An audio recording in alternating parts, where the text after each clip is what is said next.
Now, this is the first graph you'll see in an economics textbook. It's called the Production Possibilities Frontier, or PPF. The PPF shows the different combinations of two goods being produced using all resources efficiently. Now, here's a made-up example. If the United States uses all of its workers and factories to produce airplanes, it can produce 500 per day, but it can't produce any shoes. Now, if they use all their resources to produce shoes, they can produce 1,000 tons per day, but they can't produce any planes. Now, because the United States has limited resources, they can't produce any combination beyond the production possibilities frontier.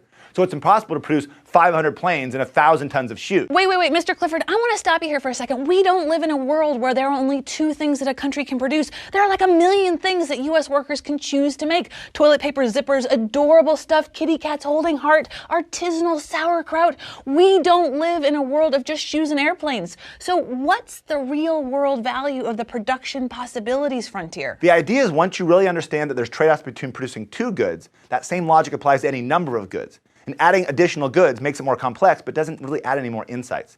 So economists usually stick with just two goods. Now, what if American companies mismanage their resources and tried to produce planes in shoe factories and shoes in plane factories?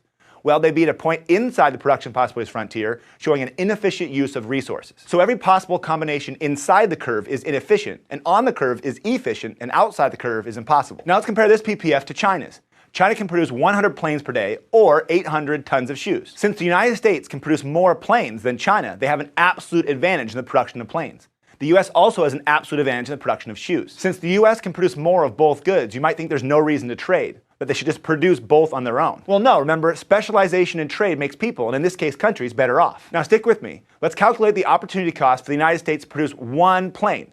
Every single time they produce an additional plane, it costs them 2 tons of shoes. China, on the other hand, gives up 8 tons of shoes for each plane they produce. And since the US has a lower opportunity cost, they have what's called a comparative advantage. China has a comparative advantage in the production of shoes. But here's the best part. If the US specializes in planes, they can import shoes from China at a lower opportunity cost than if they produce shoes themselves. For example, if these two countries make a deal to trade one plane for 4 tons of shoes, the US would be better off. They would rather get 4 tons of shoes per plane from China than only get 2 tons of shoes per plane by making shoes on their own. Now, China is also better off. They would rather trade 4 tons of shoes for a plane than give up 8 tons of shoes for producing a plane on their own.